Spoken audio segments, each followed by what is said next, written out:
Hi, this is Bethany, and I'm going to talk to you guys about section 2.4, which is perceiving others. I chose prompt A, which asks us to briefly describe a conflict where we experienced internal and external attributions.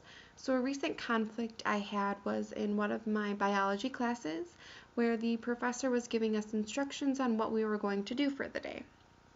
One of the girls I sit next to continued to speak over the professor, talked constantly, and when it came time for us to get up and do our lab for the day, she had no idea what to do. As I walked around getting my materials ready and performing my experiments, she continuously asked me, "What do I do now? What do I do now?" Interrupted me, continued to not respect what I was doing in my work.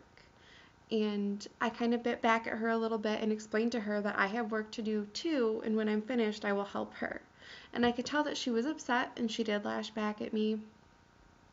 And looking back now, I can see that in her eyes, I was being extremely rude and unhelpful, maybe selfish. But to me, it was frustrating and irritating that she wasn't taking the time to listen to the professor when she could be doing her lab all by herself instead of constantly asking everybody else in the room for help. I think my facial expressions were external attributions. I think that I should have been a little bit more calm with her and a little bit more understanding.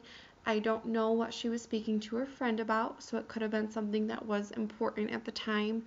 Um, I just don't know, and I think that's an internal attribution is that I didn't take into account what was going on in her head while he was giving instructions, and I also noticed that she wasn't paying attention, so maybe I should have said, "Hey, you should really listen to this." I think there were things that both she and I could have done to avoid the conflict and resolve the situation.